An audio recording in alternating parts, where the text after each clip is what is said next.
Hello YouTube, Louie here with the Bullion News of the Week. Let's see what happened this week, all the things that affected you that you may want to know about that perhaps you missed. All right, let's get going. And starting off, let's go to, did you know the Fun Show is coming to Florida in about 18 days? Now, if you do live in the area, what you might want to think about doing is picking up some of the Morgan or Peace uncirculated dollars. They will have, I believe PCGS will have a grading booth there. And if you can get those graded on the first day of issue or prior to the first day of issue, those often have a higher value than other slabbed coins. All right, moving on to the U.S. Mint. Well, lots of drama over at the U.S. Mint. And one of the issues is this little guy right here. Okay, the Liberty and Britannia gold coin. And that is not a typo. They have re-released it, although it's on Remind Me status. Now somehow this coin, this metal, no, is this one a coin? No, this is a metal. No, they say it's a coin. Okay.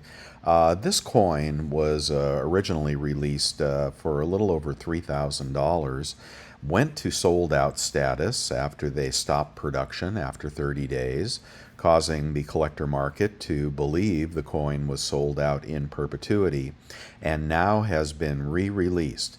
Not only has it been re-released, but it's been re-released at a much higher amount, $3,320.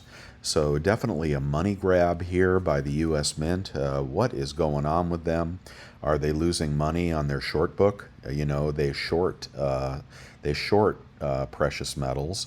Yeah, for what reason, I cannot figure out. But, perhaps they need some extra cash, so they had to re-release this coin that a lot of people paid up for and at an increased price.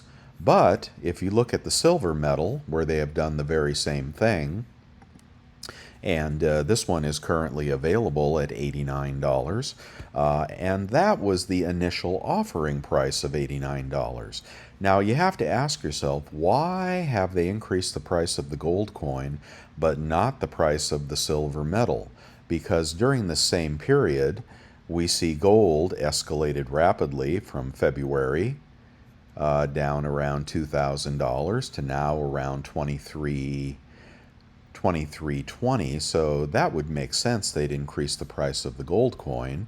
But what about silver? Back in February, silver was sitting at $22, and today it is sitting at $29.54. Nice move in silver, right? Despite the recent pullback. So why would they not increase the price of the silver metal? And more so, why have they disappointed collectors who have been accumulating these at much higher prices? Because they thought the mintage would be roughly half of the 75,000 that is the product limit. Very disreputable on the part of the U.S. Mint. I don't know what they're thinking. If you are not buying U.S. coins for future appreciation, then perhaps you only care about the aesthetics and you're not worried about the prices. But many people want these coins to be worth more in the aftermarket, because when they sell them or when their families sell them, they don't want them to lose money. In this case, the U.S. Mint has betrayed its collector base by re-releasing something that they said was sold out, and not even at a higher price. So that is a head scratcher. I hope they're getting lots of complaints about that. It is not right, and be a good reason to boycott the U.S. Mint going forward. But if you're not boycotting them, if you're going to take a ride on future releases, well, we do have the Morgan and Peace dollars coming out. However, they are at very high mintages. Let's see, I've got to get into July here.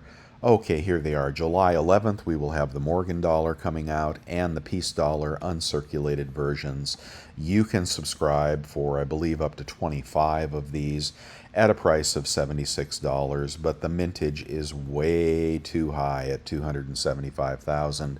I predict they'll sell about half of that, making that probably a poor investment for the long term. But if you were able to get some of those fun show graded versions, you could possibly make some money on that. But again, nothing for collectors here, nothing to see here at all, nothing interesting until we get to the flowing hair release, which will be in the fall. And here is the flowing hair silver. Now, of course, they will not give us any information about this.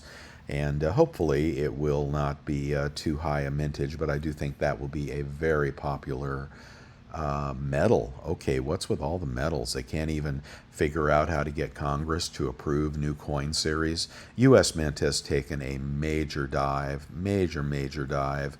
And if you want to know, while I'm thinking about it, what the current production of Silver Eagles is, we can catch that on my website, bestsilvergolddeals.com. All you have to do is click this tab, and you can see what they're doing in terms of production. Here are the Silver Eagles. Last update was a while ago in June. As June wears on, they still only have 850,000 Silver Eagles produced, and it looks like they have been winding down production here.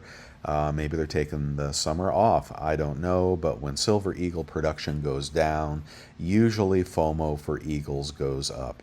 And, well, there you have it. Okay, let's get over to CNBC. And here is their article, Gold Slides as U.S. dollar yields rise. Palladium hits a one-month peak. Now, who expected that, right?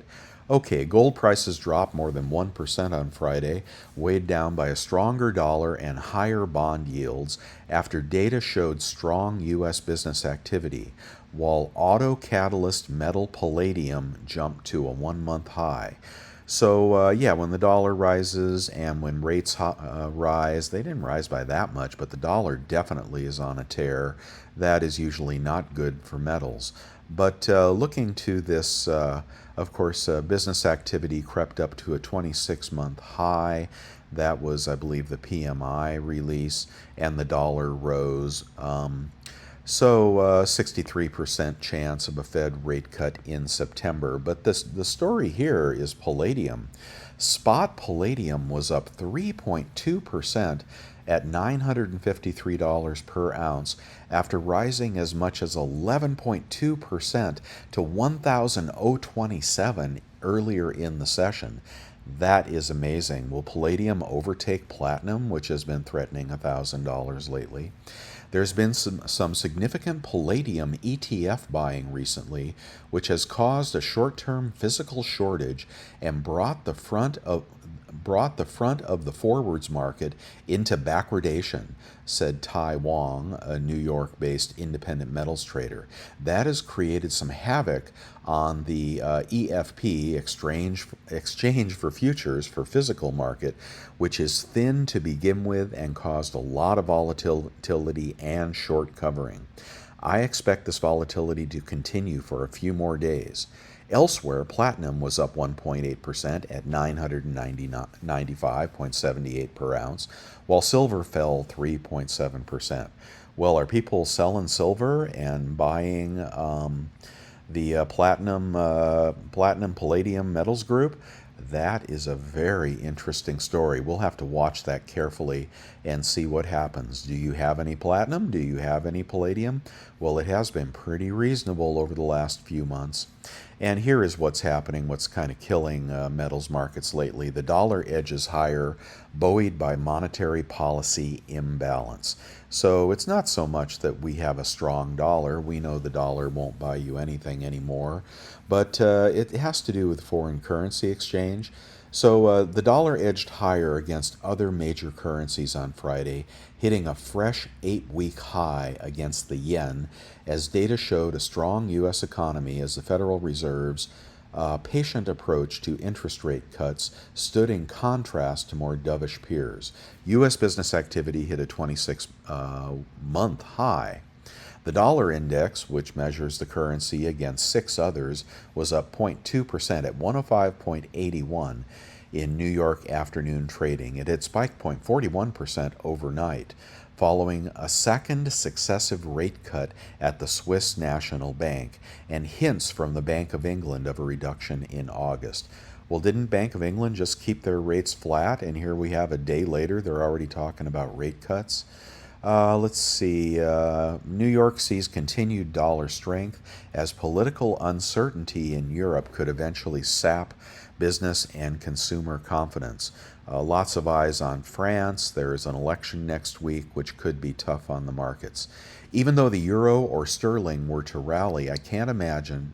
Even if the euro or sterling were to rally, I can't imagine it being a strong or durable rally. U.S. Treasury on Thursday added Japan to a list of countries it is monitoring for potential labeling as a currency manipulator.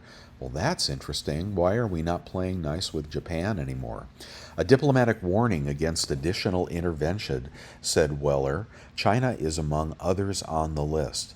So the yen appears to be imploding, and it looks like the U.S. does not like that. It is not a good story in the international markets, and that is what's driving the U.S. dollar higher. Okay, in case you didn't know, if you live in Alabama, Alabama abolishes income taxes on gold and silver. Yay for you.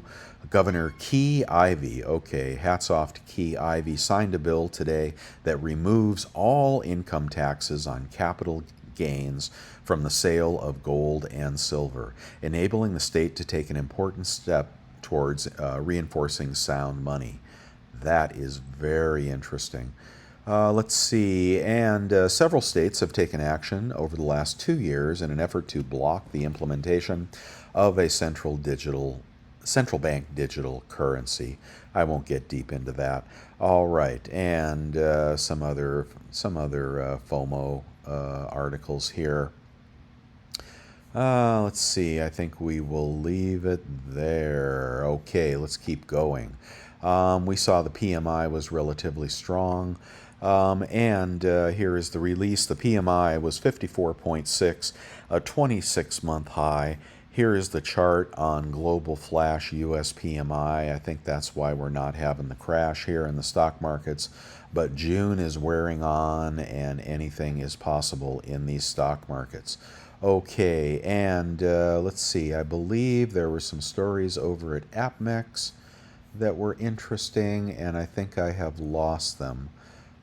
In the Knowledge Center, and we have, let's see, how much does it cost to produce circulating coinage? That is what I wanted to show you.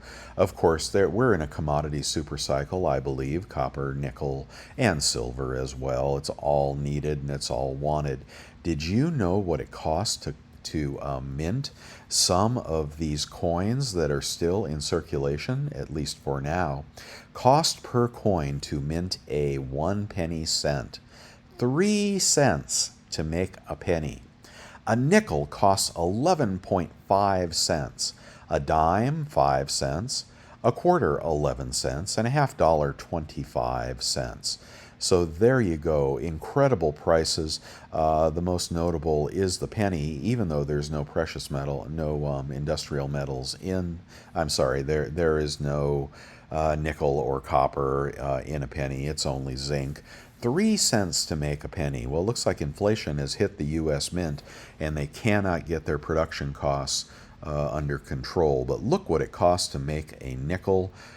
It costs 11 cents. Now, as I've said many times, you want to be collecting nickels. Okay, guys, you want to go down to your bank. Oh, there's the article. You want to go down to your bank and pick up nickels.